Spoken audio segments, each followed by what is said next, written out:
Hello dear students, chapter number 11 में बेटा आज का हमारा टॉपिक है Hallwachs and Lenard's observation. Hallwachs and Lenard's observation, तो दोनों के जो एक्सपेरिमेंट्स है, जैसे लिनार्ड्स का एक्सपेरिमेंट और होल्वास का एक्सपेरिमेंट, दोनों का एक्सपेरिमेंट डिफरेंट है। ठीक है, तो फर्स्ट ऑफ ऑल हम लिनार्ड्स के एक्सपेरिमेंट्स के बारे में पढ़ते हैं। तो फर्स्ट पॉइंट आपको ये दिया हुआ है कि ड्यूरिंग 1886 एंड 1902, 1886 एंड 1902, ये दोनों एक्सपेरिमेंट जो है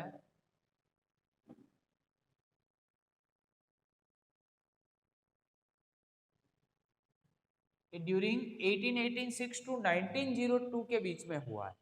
ठीक है, बहुत ही सिंपल एक्सपेरिमेंट्स है। फर्स्ट एक्सपेरिमेंट में आपको ऐसा दिया हुआ है कि पहले तो इसको बोलते हैं इवेक्यूएटेड गैस चैम्बर। क्या है? इवेक्यूएटेड चैम्बर, दैट मीन्स ऐसा चैम्बर कि जिसमें बाहर की कोई एक्सटर्नल एजेंसीज जो हो, ठीक है, उस पर कोई भी इफेक्ट ना कर सके। इसकी जो इंटरनल प्रॉपर्टी है वही एज इट इज रहे, बाहर की कोई भी एक्सटर्नल जो एजेंसी है इस पे इफेक्ट ना कर सके, ऐसा चैम्बर है, उसको इवैक्यूएटेड चैम्बर बोलते हैं। ठीक है, तो इसमें एक क्वार्ट्ज विंडो रखा जाता है, इस चैम्बर के साथ ज्वाइंट होता है, और यहाँ से ऊपर की साइड से यूवी रेज इंसिडेंट किए जाते हैं। क्लियर? ये उसका पूरा स्ट्रक्चर है। यहाँ पे सी प्लेट होती है। सी प्लेट का मीनिंग होता है cathode. There are two electrodes which are fabricated in evacuated chamber. Two electrodes, first is cathode and the second one is anode. Clear? जैसे ही यूवी रेज इस क्वार्ट्ज विंडोज में से इस प्लेट पे इंसिडेंट होते हैं तो क्या होता है, तो इसमें से इलेक्ट्रॉन्स वो एमिट होते हैं और किस तरह से जाते हैं, तो एनोड प्लेट जो होती है पॉजिटिव प्लेट, एनोड कौन सी होती है? पॉजिटिव प्लेट, वो इलेक्ट्रॉन्स को इस तरफ से अट्रैक्ट करती है। आया समझ में? ये एनोड प्लेट है, उसको कलेक्टर भी बोला जाता है, बिकॉज ये क्या करती है? कलेक्ट करती है। और जो सी प्लेट है उसको एमिटर भी बोला जाता है, बिकॉज वो इलेक्ट्रॉन को एमिट करता है। ठीक है, ये इलेक्ट्रॉन को एमिट किया, इसने कलेक्ट किया, तो एमिटर हो गई, ये कलेक्टर हो गया।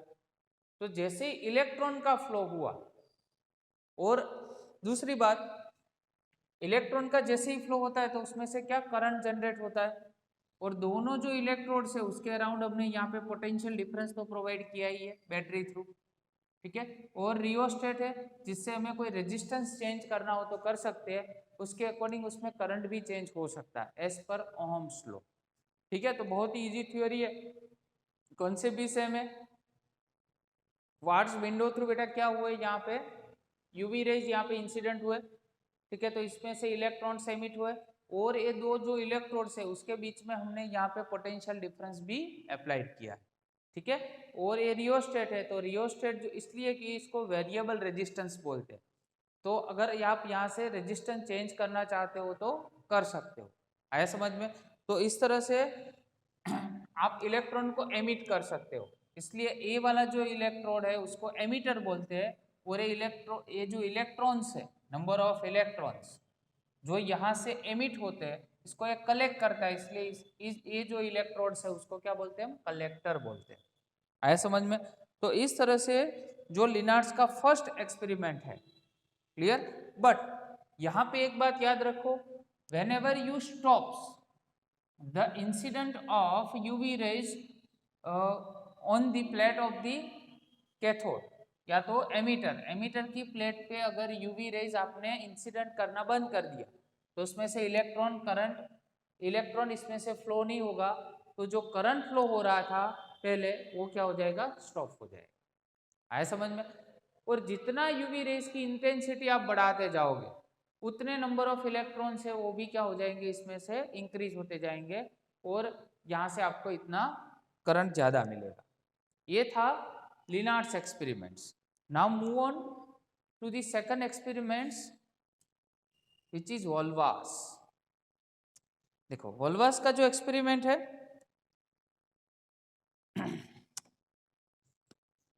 Olvas in 1888 connected electroscope with negatively charged zinc plate as shown in figure. देखो ये इलेक्ट्रोस्कोप है, ठीक है, ये जिंक प्लेट है, उसके साथ इलेक्ट्रोस्कोप को ज्वाइन कर दिया है। कौन से साल में? तो 1888 में एक्सपेरिमेंट हुआ था, ओल्वास ने एक्सपेरिमेंट किया था। उसके कुछ स्टेप्स है। First, when UV light was incident on zinc plate it lost its charge. देखो जैसे यूवी लाइट जिंक प्लेट पे गिरती है तब क्या होता है, जिंक प्लेट जो होती है वो अपना चार्ज है वो लॉस्ट कर देती है, उस पर कोई चार्ज रहता नहीं है, ठीक है। चलो नेक्स्ट है, initially when UV light was incident on chargeless zinc plate it become positively charge. देखो तो जब भी यूवी लाइट इस पे गिरती है तब सबसे फर्स्ट ये कौन सी पॉजिटिवली चार्ज बनती है, जिंक प्लेट क्या बनती है, पॉजिटिवली चार्ज।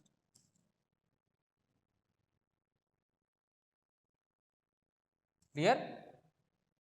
चलो नेक्स्ट है, next point, when initially zinc plate was kept positively charge and UV light was incident positive charge on the plate increase. तो देखो ऑलरेडी ये पॉजिटिव चार्ज है और आप यहां से यूवी लाइट और भी यहाँ पे इंसिडेंट कर रहे हो, तो पॉजिटिवली चार्ज जो प्लेट होगी उसमें पॉजिटिव चार्ज होगा, वो क्या हो जाएगा, इंक्रीज होता जाएगा। क्लियर? चलो नेक्स्ट है, from this observation he conclude that when UV light is incident on zinc plate negatively charged particles are emitted from the plate। तो उसने ये ऑब्जर्व किया कि जब भी यूवी लाइट आप जिंक प्लेट पे इंसिडेंट करवाते हो तब इसमें से नेगेटिवली चार्ज है वो क्या हो जाता है, एमिट हो जाता है और प्लेट क्या बन जाती है, पॉजिटिवली चार्ज बन। आया समझ में? He also conclude that when frequency of incident radiation is less than some minimum frequency, photoelectrons are not emitted। तो उसने ये भी नोटिस किया कि यहाँ पे जो भी आप यूवी लाइट रेडिएट करवाते हो, इंसिडेंट करवाते हो, अगर उसकी फ्रीक्वेंसी यहाँ पे उसकी मिनिमम फ्रीक्वेंसी से अगर कम है तो यहाँ से जो फोटो इलेक्ट्रॉन्स है, ये जो फोटो इलेक्ट्रॉन्स है वो कौन मेजर करेगा, इलेक्ट्रोस्कोप इंस्ट्रूमेंट, इसमें से हमें कोई फोटो इलेक्ट्रॉन्स नहीं मिलता है। जिससे हमने प्रीवियस लेक्चर में भी देखा था कि इलेक्ट्रॉन को अगर मेटल प्लेट में से बाहर निकालना हो तो उसकी बाइंडिंग एनर्जी है उससे हमें ग्रेटर एनर्जी चाहिए तभी वो बाहर निकल सकता है। सेम थिंग यहाँ पे कि अगर इसकी मिनिमम जो फ्रीक्वेंसी है उससे अगर ग्रेटर फ्रीक्वेंसी से हम यूवी लाइट यहाँ पे इंसिडेंट करेंगे तभी यहाँ से फोटो इलेक्ट्रॉन्स क्या होंगे, एमिट होंगे, अदरवाइज नहीं होंगे। आया समझ में? तो फिर से एक बार रिपीट करते कि जब भी यूवी लाइट हम जिंक प्लेट पे इंसिडेंट करवाते हैं तभी क्या बनती है, पॉजिटिवली चार्ज। और जैसे ही हम यूवी लाइट को और भी इंक्रीज करते हैं उसकी इंटेंसिटी को, ठीक है ना, तो और भी उसमें से पॉजिटिवली चार्ज क्या होता है, इंक्रीज होता है। दैट मीन्स ये ओल्वास ने ए एक्सपेरिमेंट से ये ऑब्जर्व किया, whenever he incident the UV lights on the zinc plate it becomes positively charge and it emits the photo electron. इसमें से फोटो इलेक्ट्रॉन्स क्या होते हैं, जनरेट होते हैं। मेजर कौन करेगा, इलेक्ट्रोस्कोप। क्लियर? उसकी मिनिमम फ्रीक्वेंसी है, उससे अगर लेस फ्रीक्वेंसी से हम यूवी लाइट इस पे इंसिडेंट करवाएंगे, ठीक है, तो उसमें से कोई भी फोटो इलेक्ट्रॉन्स एमिट नहीं होगा। इतने पॉइंट्स ओल्वास ने अपने एक्सपेरिमेंट में नोट डाउन किए। तो दो एक्सपेरिमेंट यहाँ पे कंप्लीट किए हमने, एक लिनार्ड्स का और सेकंड है ओल्वास का एक्सपेरिमेंट। चलो अभी नेक्स्ट क्वेश्चन देखते हैं बेटा।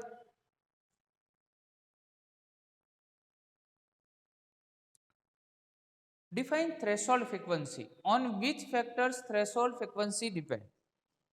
थ्रेशोल्ड फ्रीक्वेंसी डिफाइन करो और कौन से फैक्टर पे थ्रेशोल्ड फ्रीक्वेंसी डिपेंड होती है। तो minimum incident frequency required to emit electron, देखो minimum incident frequency required to emit electron from metal surface। metal surface में से इलेक्ट्रॉन को एमिट करने के लिए जो भी हमें मिनिमम फ्रीक्वेंसी की रिक्वायरमेंट होती है उसको हम क्या बोलते हैं, थ्रेशोल्ड फ्रीक्वेंसी बोलते हैं।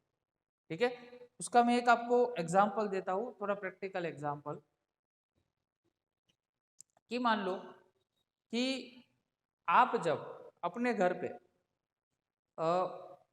3 रोटी खाते हो, आपका एक रूल है कि आप मैं जब दोपहर में, ठीक है, अगर 3 रोटी खाता हूँ तभी मेरा वर्क स्टार्ट होता है, तो आपका थ्रेशोल्ड कितना हो गया? 3 हो गया। मिनिमम तो 3 चाहिए, उसके बाद आप 4 भी खा सकते हो, 5 मतलब 5 भी खा सकते हो। ठीक है, तो मिनिमम फ्रीक्वेंसी रिक्वायर्ड मतलब मिनिमम जो फैक्टर्स थे, मिनिमम आपकी जो रिक्वायरमेंट थी वो फुलफिल होनी चाहिए, उसके बाद ही आपका स्टार्टअप होगा। ठीक है, वैसे ही थ्रेशोल्ड वोल्टेज के बारे में भी हमने चैप्टर नंबर 14 में पढ़ा। तो थ्रेशोल्ड वोल्टेज में एक्चुअल में क्या होता है कि थ्रेशोल्ड वोल्टेज में एक्चुअल में ऐसा है कि जो मिनिमम वोल्टेज हमारे पास है जिससे डायोड क्या हो सके, कंडक्ट हो सके, वो मिनिमम वोल्टेज की जो रिक्वायरमेंट होती है उसको हम थ्रेशोल्ड वोल्टेज बोलते थे। बट यहाँ पे थ्रेशोल्ड फ्रीक्वेंसी है, तो वर्ड हमें फ्रीक्वेंसी यूज करना है। Clear? It is denoted by V naught. यहाँ पे it is denoted by V naught, याद रखना उसका सिंबल है V naught. It depends on the types of metal, कौन से टाइप की आप मेटल यूज करते हो उस पर वो डिपेंड होता है।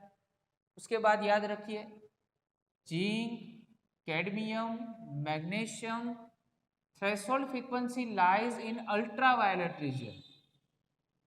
ये जो एलिमेंट्स है उसमें जो थ्रेशोल्ड फ्रीक्वेंसी होती है, ठीक है, वो थ्रेशोल्ड फ्रीक्वेंसी कौन से रेंज में होती है? अल्ट्रावायलेट रीजन की रेंज में होती है, और इसकी वेवलेंथ बहुत ही शॉर्ट होती है। एमसीक्यू में क्वेश्चन आ सकता है। क्लियर? अल्ट्रावायलेट रीजन है, आप जानते हो उसकी जो वेवलेंथ है वो क्या होती है? शॉर्ट होती है। बट अगर अल्कली मेटल्स है like lithium, sodium, potassium and caesium and rubidium, ठीक है, उसकी थ्रेशोल्ड फ्रीक्वेंसी कौन सी रेंज में होती है? Visible range. क्या होती है? Visible range. तो याद रखिए कि अल्ट्रावायलेट रीजन वाले जो जिंक, कैडमियम, मैग्नीशियम, ठीक है, ये सारे हैं जो इसकी वेवलेंथ बहुत शॉर्ट होती है, वो अल्ट्रावायलेट रीजन में होती है। और lithium, sodium, potassium, caesium and rubidium उसकी रेंज होती है वो विजिबल रीजन में होती है। ठीक है, नेक्स्ट है explain the experimental study of photo electric effect. Photo electric जो इफेक्ट है उसकी एक्सपेरिमेंटल जो स्टडी है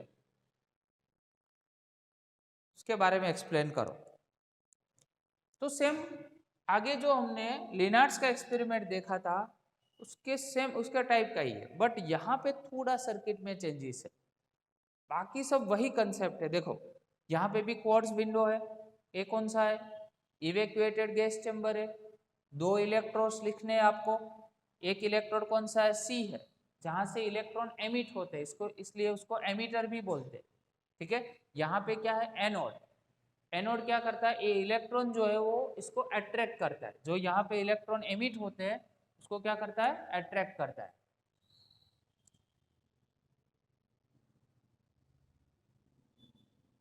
इसलिए इसको कलेक्टर भी बोला जाता है। याद रखो ये जो है प्लेट उसको एमिटर भी बोला जाता है क्योंकि वो इलेक्ट्रॉन को एमिट करती है, और ये जो प्लेट है वो इलेक्ट्रॉन को कलेक्ट करता है, दैट मीन्स इसको कलेक्टर भी बोला जाता है। इसको कैथोड और इसको एनोड। इवेक्यूएटेड चेंबर है पूरा, यहाँ पे इवेक्यूएटेड चेंबर के साथ एक क्वार्ट्ज विंडो होती है, और यहाँ पे कोई लाइट का सोर्स होता है। लाइट के सोर्स में से यहाँ पे जो भी रेज होंगे वो यहाँ पे इंसिडेंट होंगे। ये फोटो सेंसिटिव प्लेट होती है जिसमें से इलेक्ट्रॉन क्या होंगे? एमिट होंगे, और यहाँ पे कलेक्टर थ्रू सारे इलेक्ट्रॉन्स कलेक्ट होंगे। अभी आप जानते हो कि इलेक्ट्रॉन का फ्लो होता है, इसलिए उसमें से क्या जनरेट होता है? करंट जनरेट होता है। तो इसमें करंट कौन से फॉर्म में होता है? माइक्रो एम्पियर के फॉर्म में।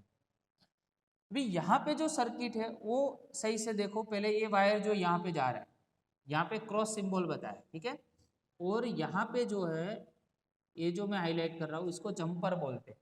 जंपर का मीनिंग होता है कि दोनों जो वायर हो कभी एक दूसरे से क्रॉस नहीं होते। क्लियर?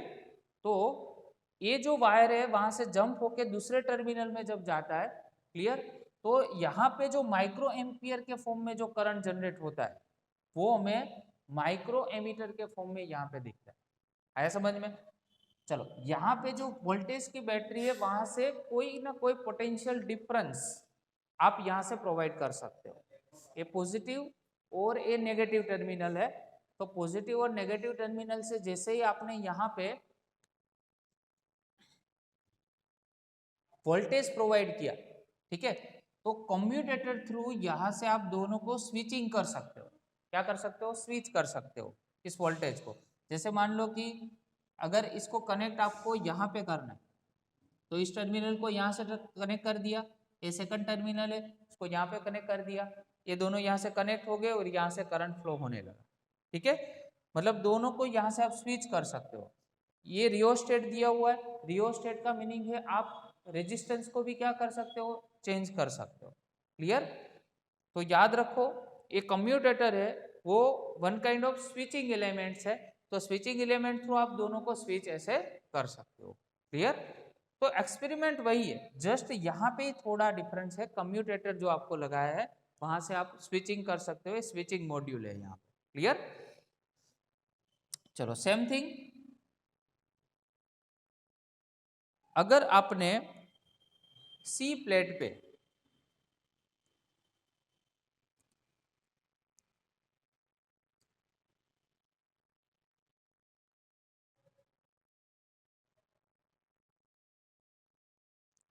लाइट को एमिट किया है, यूवी रेज को एमिट किया है, so explain the effect of variation of intensity of incident radiation और फोटो इलेक्ट्रिक करंट। जैसे ही फोटो इलेक्ट्रिक करंट है वो प्लेट पे जब इंसिडेंट होती है, ठीक है, तब उसके बाद जो होता है कितना करंट इसमें से जनरेट होता है उसका ग्राफ आप ड्रॉ करो। तो बहुत ही सिंपल है, जितनी इंटेंसिटी आप इंक्रीज करते जाओगे उतना ही ज्यादा करंट उसमें से इंक्रीज होगा। बहुत ही सिंपल लॉजिक है, मैं लिख देता हूं यहाँ पे कि लाइट की जो इंटेंसिटी है, लाइट इंटेंसिटी जैसे ही आपने इंक्रीज कर दी तो इसमें से जो इलेक्ट्रॉन्स है, नंबर ऑफ इलेक्ट्रॉन्स है, और नंबर ऑफ इलेक्ट्रॉन्स इंक्रीज होंगे। नंबर ऑफ इलेक्ट्रॉन्स जो इंक्रीज होंगे जिससे अपना इलेक्ट्रिक जो करंट होगा वो भी क्या होगा? इंक्रीज होगा। क्लियर? तो फोटो इलेक्ट्रिक मतलब इंटेंसिटी ऑफ रेडिएशन जैसे ही आपने इंक्रीज की, इससे लिनियरली प्रोपोर्शनल होता है फोटो इलेक्ट्रिक करंट। जैसे इंटेंसिटी अब इंक्रीज करते जाओगे साथ में फोटो इलेक्ट्रिक करंट भी इंक्रीज होता जाएगा। है समझ में? तो ये ग्राफ बहुत ही इजी ग्राफ है। जैसे आपने इंटेंसिटी कम कर दी तो फोटो इलेक्ट्रिक करंट भी क्या होगा? डिक्रीज होगा। क्लियर? तो ये ग्राफ जो है उसको लिनियरिटी बोलते हैं। जैसे इंटेंसिटी इंक्रीज होती है वैसे ही फोटो इलेक्ट्रिक करंट भी बेटा क्या होता है? इंक्रीज होता है। Clear? Okay, thank you very much.